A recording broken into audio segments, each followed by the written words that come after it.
Let's go.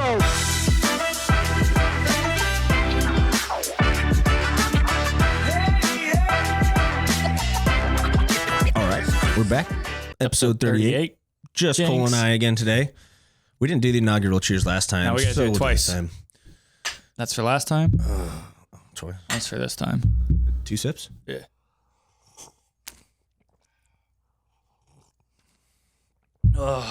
Yep. It's been a while Got since it's just been us. I don't know if they can see this, but a fresh cup of coffee there. Actual coffee. Trying to get the juices flowing from the beatdown that is the restaurant industry. Oh my gosh. Do you want to get into that at all? Just your life over the last 2 weeks? Sure. Why not? Let's jump into it. Yeah. I'm selling my house. Trying to. And turns out when you are self-employed, it's a disaster. Self-employed and a business that's still growing, to put it kindly. Yeah, still growing. And it's hard to explain negative numbers. Yeah. I mean, there is no explanation. You're either positive. If there's a plus sign, they're like, all right, yeah, good to go. Could be $1 as long as there's a plus sign. Yeah. If it's a negative sign, they're not like, what'd you spend 50 grand on? Oh, we opened a bar too. Let's go. It's just like, nope, negative.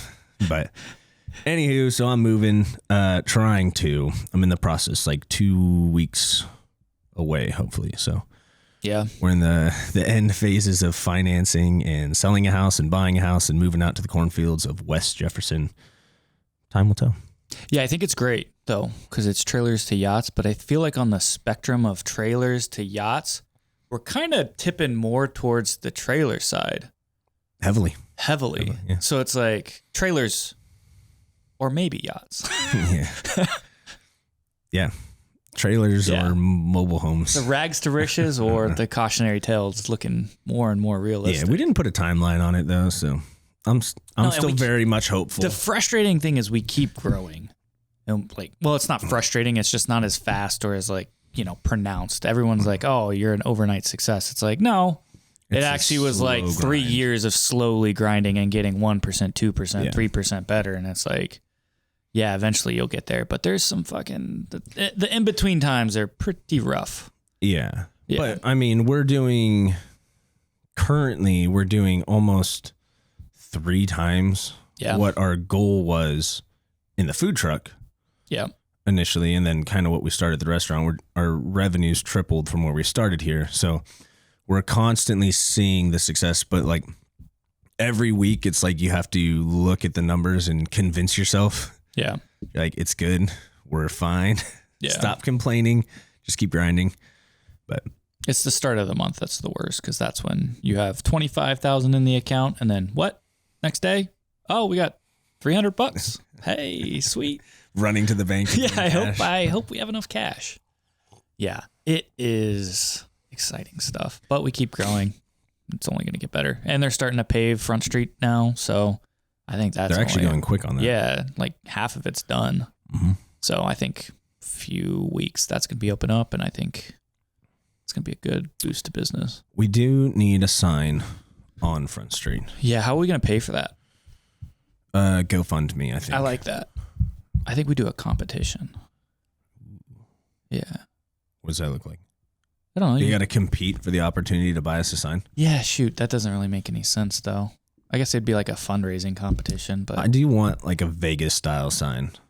yeah, no, I think we got to go all out on it. Make a statement. Statement sign. Yeah. Burgers, bar, giant pink arrow. Yep. Except for we do have condos, like condo windows right next to where our sign's going to be. Well, we'll just turn it off when it gets dark. No, but that's one thing. Someone came in the other day because we did the 8-ball. We had the video, the YouTube, and they're like, well, what's the challenge? We don't have a challenge, but we have a yacht shot. I think we can get new hats. That's just for the 8-ball challenge. Ooh. You do it's $20. You get an 8-ball, you get tots, finish it in 8 minutes. You get a 8-ball hat, just like our yacht shot hats, and you get that hat. Is a meal free if you do it? No. And you only get the hat if you do it. You get your name. I'm on not. we give enough free stuff away, I think. As much as I like giving stuff away, but I mean, do you think people would be upset? I feel like if you get a hat, a prize is like, I mean, we could do a seasoning bottle too if we wanted to. Something more. Or a hat and a gift card. Yeah, but Maybe. But I think a hat would be sweet. An exclusive hat that you have to do the challenge for. Like, people do it for the yacht shot. I think they'll do it for or we could maybe do a shirt or something. It wouldn't cost us a ton. Yeah. It'd be a pain to do the sizes though. Yeah, so that's maybe not. Shirts, different sizes. But I think we're going to have a ton of hats. I think just find a design we like and then just buy like 10 hats and see if people want to do it. But I think that'd be something that people would actually come in and do. Advertise it. Yeah, the yacht shot's doing well. Yeah. People like it. People do like it. That's the other thing I thought of. So there's the eating challenge, and then we have the drinking challenge. You do 8 yacht shots in 8 seconds, and you get a shirt. Whoa. And then you can get a whole outfit designed based off all of these challenges that we have designed around our restaurant. I was thinking, what if we did a yacht shot punch card? That would be cool too. If you get, that's a way better idea. If you get 10, or like if you get 9 of the yacht shots, then the 10th one you can get like an actual captain's hat. Oh, or like a solid gold hat. That'd be sick too. But yeah, something like exclusive. That'd be sick. You got to bring in your punch card. Yeah. Or we keep them on file. No, that's too much. Bring in your punch card. Every time you get one, you get a new punch. Luckily, we haven't done it too much that we could probably, if people have hats, we can always punch additional. I like it. You might bring in your hats and we'll retro punch your card for you. It's a good idea. That'd be sweet though. And then your 10th one, you get like the sailor's cap. Yeah, I think people would like it. It'd take about a year, but that's fine. Yeah. One a month. There's no rush for greatness. No, there's not. People actually come in wearing them. I know. Loud and proud. Do you greet them with "Ahoy, Captain"? I do not. I get greeted. Do you? Yeah. Nick greets me like that every day I'm wearing one. No, some chick ordered one the other day. She didn't even know what it was. She's just like, "Oh, cool. I get a shot and a hat for $10. Cool." And I gave it to her with a pickle, and she's like, "What is this? Mayonnaise? Mayonnaise? Bourbon." She took it. She said it wasn't something that she'll probably ever do again, but she chose the purple hat, and it worked. Well, there you go. Yeah. So, what do you want to talk about? Keys to success? Yeah. Well, keys to success. Yeah. Keys to failure. More like it. I told you this was going to be a dark podcast, so I know we were just talking about how social media is kind of worthless for restaurants. Okay. But we become professional eaters and we document the journey. We start with cheeseburgers. So we eat 1 cheeseburger a day, and then we eat 2 cheeseburgers, and then we eat as many cheeseburgers as the days go on. Day 1, day 2, day 3, 3 cheeseburgers, 4 cheeseburgers. And we just train ourselves to enter an eating competition, and we document the whole thing. We get, I would say we'd probably get anywhere from 20 to 30,000 followers from that. Yeah. And then it'll launch our podcast. It'll launch our social media platform and our restaurant. And it doesn't cost us anything. It will tank our health. My health can't be much more tanked. So Dude, no, competitive eating, it's all I would eat. Do it. No, they're all jacked dudes, man. What are you talking about? I watched a chick. I showed my wife this the other day. A chick ate this massive pizza. It was like this thick, and an entire order of fries. And then at the end of it, you had to chug a beer that was like this tall. It was huge. It's like a 48-ounce beer. I like it. And I think she did it in 23 minutes. Dang. It was very impressive. But yeah, we do that. I think we can train in our restaurant. It gets like the buzz with our burgers, and then boom, we do competitions. Do a food eating competition? Like host it? Mm-hmm. We could, like during an OSU game. I feel like people would eat a lot of doubles. Yeah. What are they in the hot dog eating contest? See, like 80, right? In like 10 minutes? Yeah.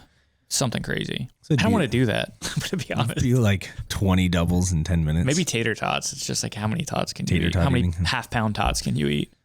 I don't think we could. I mean, we'd have to pre-make a bunch of them. Yeah. I don't think we could keep them up. Plus, they're just like piping hot coming out of the fryer. People are just trying to crush them as fast as they can. We could also become professional drinkers. We drink a lot, but now we get paid for it. So, have you seen the Instagrams where it's like my 20 for your or my 100 for your 20 and it's a chugging competition? We do something similar, but with like whiskey. It's half a bottle or something. Yeah, I'm here for that. That would also destroy our health, but we could make some money doing it. Wouldn't cost us anything as long as we're good at it. And I think we take the podcast on the road. Yeah.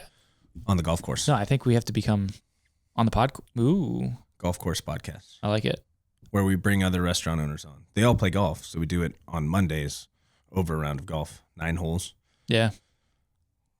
Now I think we just need an intern, a videographer, and document this whole thing. Yeah. More of a slice of life. It's a lot of work to record. Well, that's 9 why holes of golf. We get an intern. They do all the editing. They do all the recording. I know. We need a lot of mics and a lot of cameras. Mics. I have 1 mic, so we just need 3 more. Didn't that come with 2? It did. So I just need 1 more. Yeah. That's not that expensive either. We're getting. What do you think of my ideas? They're not going to cost us much. Any of them jumping off points? Chugging alcohol and slamming cheeseburgers. Ridiculous amounts of food. Yeah. There's got to be another way. I'm open to it. I said I had 90 days to get my Instagram from 200 followers to 20,000. We're about 3 weeks in. A lot of people are doing the like follow my journey trend. You think that's too overplayed? I haven't seen anybody doing a follow my journey to a competitive food. Exactly. Theater. That's what I'm saying. There could be a market for it. That's what I'm saying. The Paul brothers, they're professional wrestlers and boxers. Like they have whatever. That's true. Professional eaters. We take Chestnut down at Nathan's hot dog eating competition. I know a guy who could. No, you don't. Reno. Oh.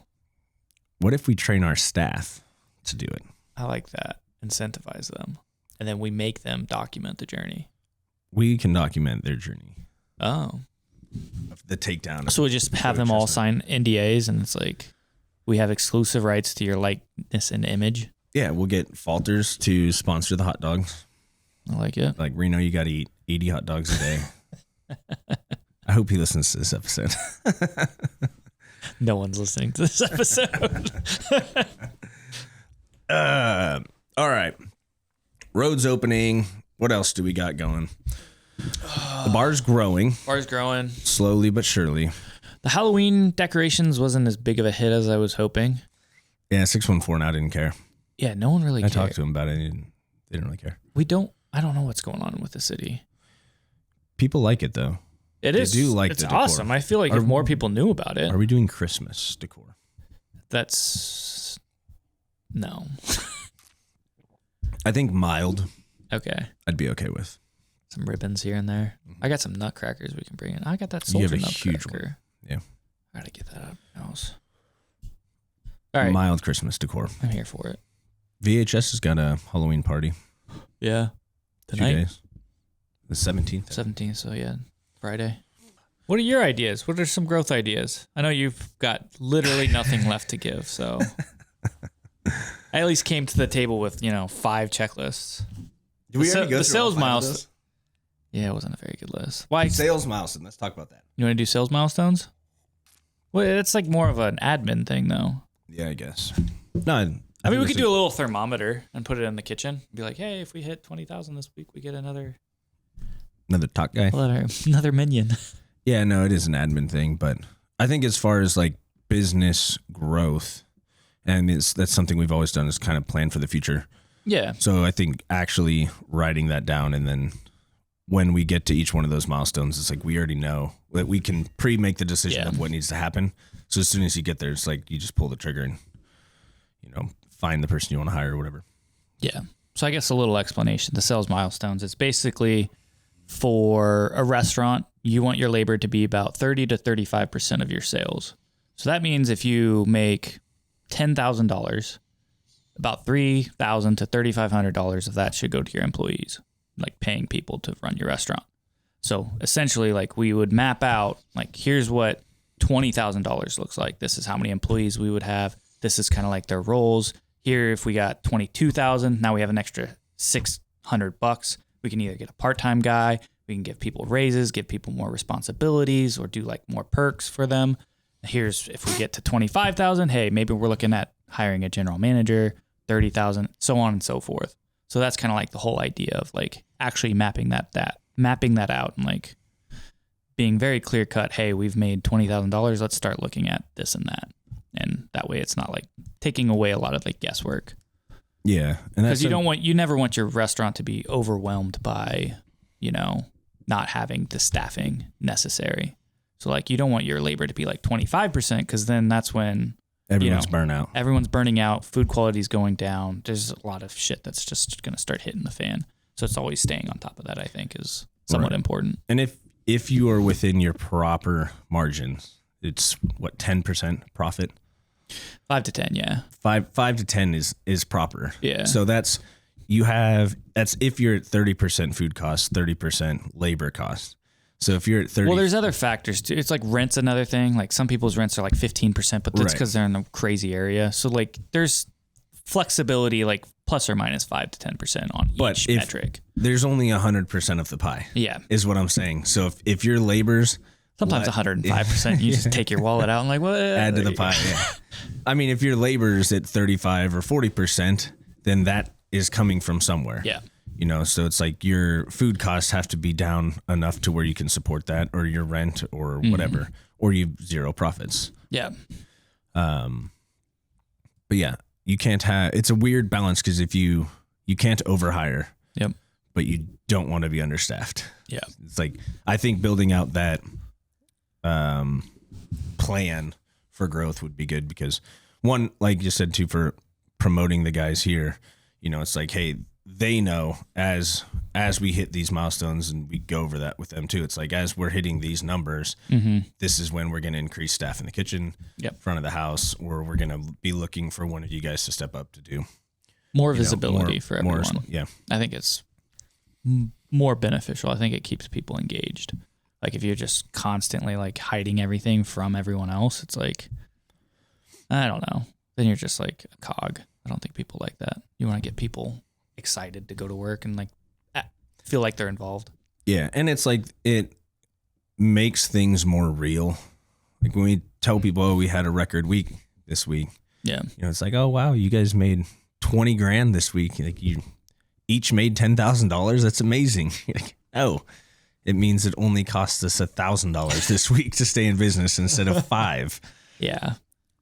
But until people actually see the numbers and like what it actually looks like operating an animal like this, it's expensive.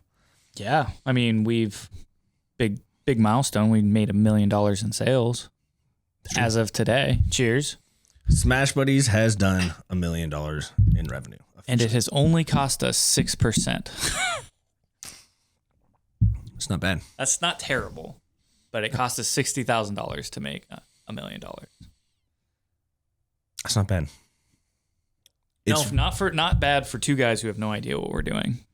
Exactly. And are continuing to grow, and like I feel like we're doing a good job. Yeah, that's what I was telling. All things considered. Robert the other day, I was telling him how a lot of places start in a small, like we started in a really small food truck. What we're in now is 15 times the size of where we started. Yeah.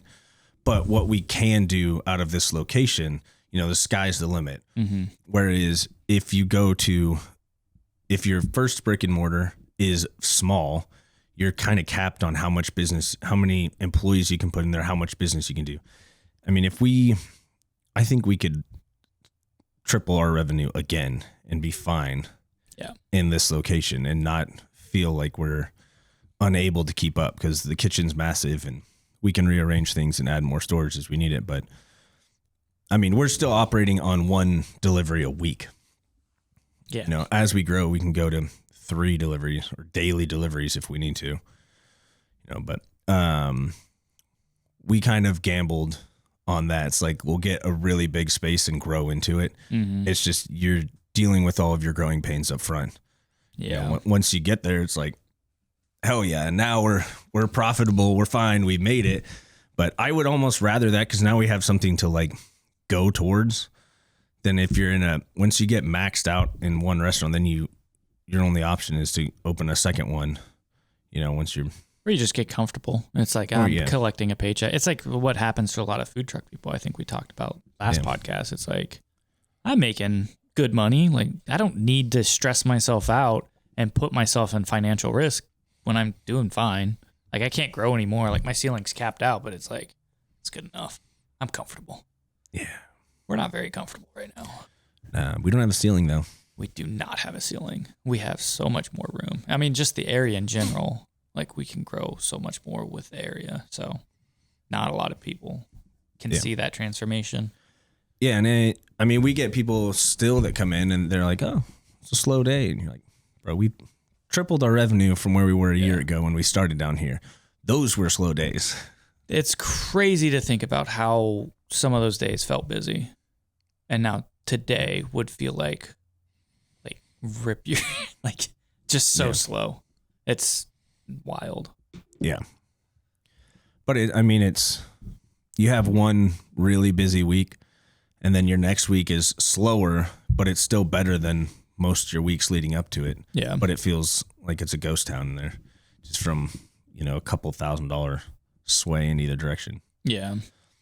But when you have those busy weeks, you're like, you get trained up. You're like, you get better doing your job. The staff get better doing it. And so then when it's slower, it's easier, so it's like you're constantly getting better and better. Everybody is. I think the team as a whole, you start learning how to work more efficiently to get through the rushes. And then when the next how week better starts, to train people too. Right. Because you need people to get reps and get put into the ring of fire. Which was very hard months ago when we'd hire people and they'd come in.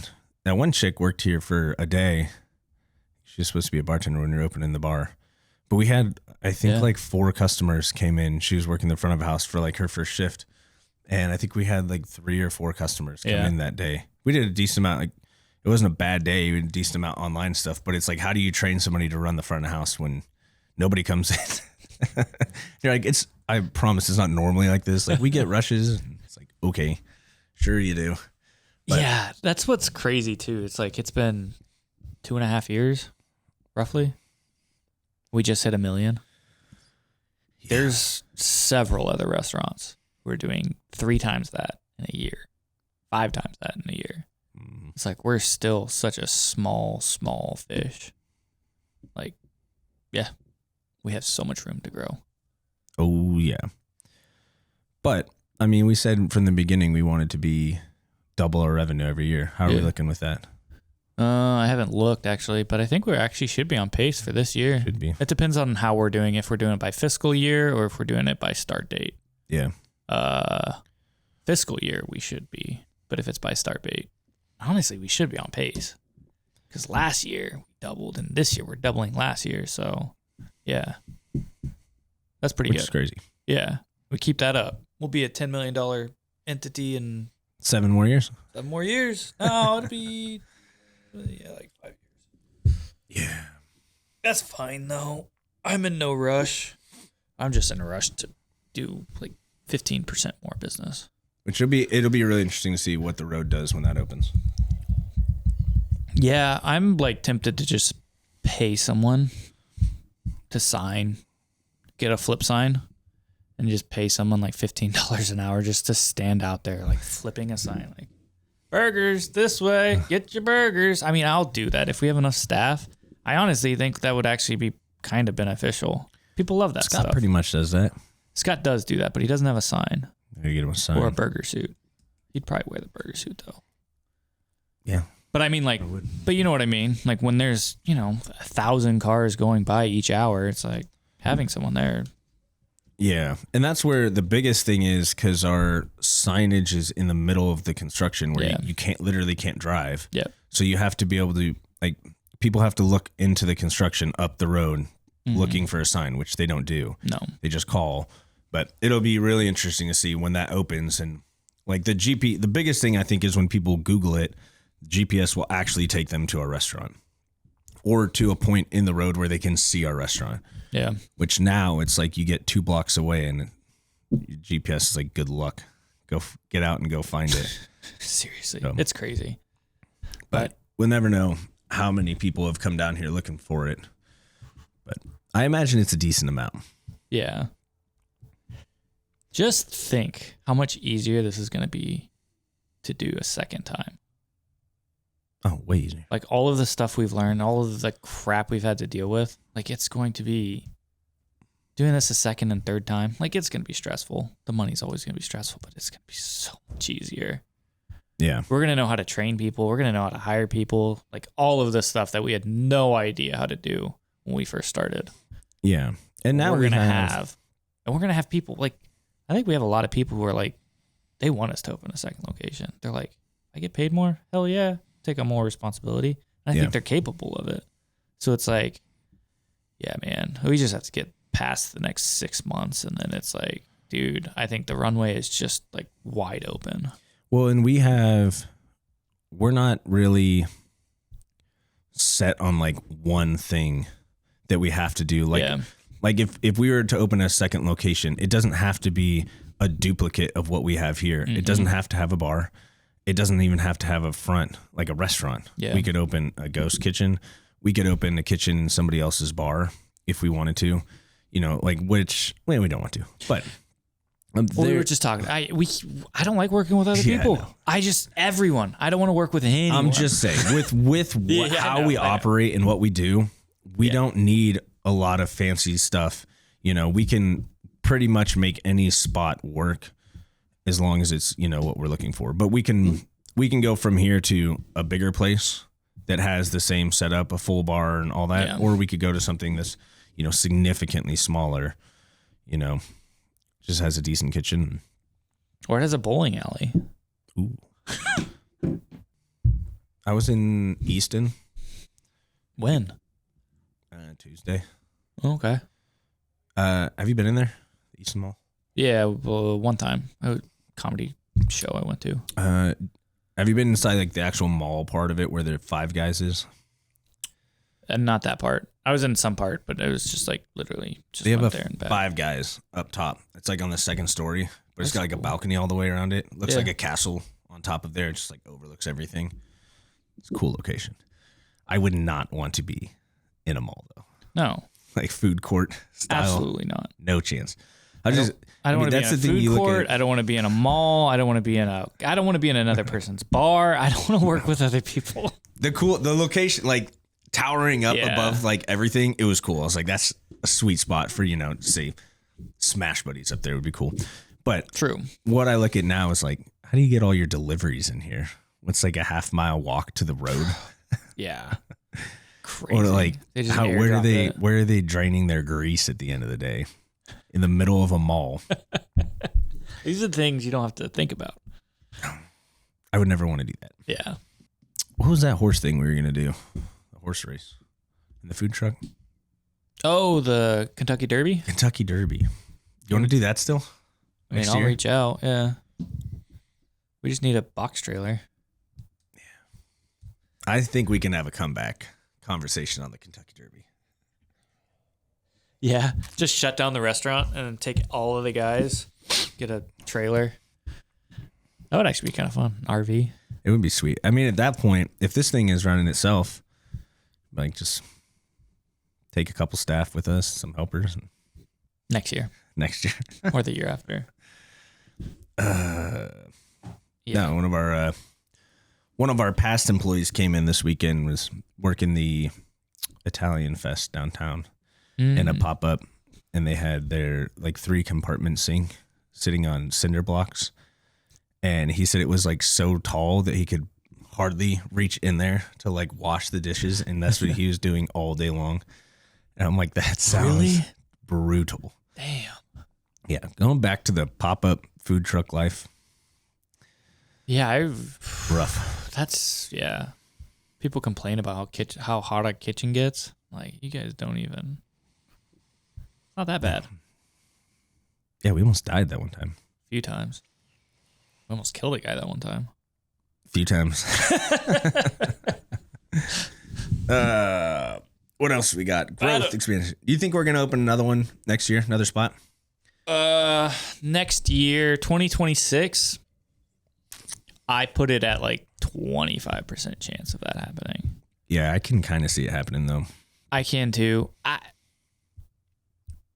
So if we're going to open another location, I want to be ready to open like 4 locations. Like the amount of work that this was, I don't want to do that for just a second location. Yeah. Like if I'm going to do another big push of growth, I want it to be like, no, this will actually like financially set us up. Yeah. And like a second location, it'll be great, but it's not going to put us there. And it'll set us back, I think, a little bit. So I want to take the time with this spot to just iron out every single detail and what we want to do. And then I think we just raise a bunch of money and then find some people who are dedicated and want to grow and just fucking take over the city. Is it the best way to do it? Maybe not, but I don't want to, I don't know. Opening a second location, increasing our problems by 2, just doesn't seem worth it to me. And I would say I get the idea where there's the slow and like very methodical and slow and strategic growth. But I just want to fucking put it all out there and see what it's what we've been doing this whole time. Yeah, exactly. Like a second location, we've done it. We know what opening another location is going to be like. But I think you can open a second location while you're getting started on your third location. That's true. Like stepping stones, but not opening the second one as like, we're going to do this for the next few years until we finally decide, That's why I don't put the second location at super high next year necessarily. It could be, but I think we'd have to have a lot of other pieces that are just like boom, boom, boom, boom, ready to go. Yeah. And I think if nothing, this process has taught us like patience. And when you're like, all right, there's literally nothing else we can do. Just wait and watch it grow. Then go back and start rebuilding, the foundation. And we were talking about the other day is, since this is our first time doing literally everything that we're doing, you don't know how big to build the foundation, for how tall your structure is going to be. And so we're building the foundation as the business keeps growing, but as it keeps growing, the foundation has to get bigger, so every step of the way we build up a little bit and then we got to go back down and build out, and strengthen the core and figure out how we can sustain the growth. But it is the slowest, most painful way to do it. But I think in the end, we're going to be set up a lot better than just, taking off from the beginning and kind of scrambling the whole time until it inevitably falls over. Yeah. But I mean, we've learned literally every step of we know everything about the business, from like the dish pit to the fryer to the griddle to the expo to the kitchen manager to the bar to the front of house to the kitchen lead to the kitchen manager to the general manager to the we know every aspect of the business. Yeah. And as we grow, it's like, sometimes we have to take a few steps back and be a bartender for a bit, but then we take 3 steps forward, hire bartender. We know every aspect of the business. Which I think if you know every aspect of one business, I think you can hopefully be able to implement that to a second, third. Yeah. That's how Cameron Mitchell did it. He had one good restaurant and opened 4 more in the next year. And then he went bankrupt and then did it again, but it happens. Yeah, we should get him on the podcast. I think he'd come on. Probably. All right. That's all we got. Let's wrap this thing up. Good cast. Great cast. Cheers. A lot of energy, a lot of focus. We'll be back next week with Sir Tony Lane from the Dude Network. It's going to be a good one.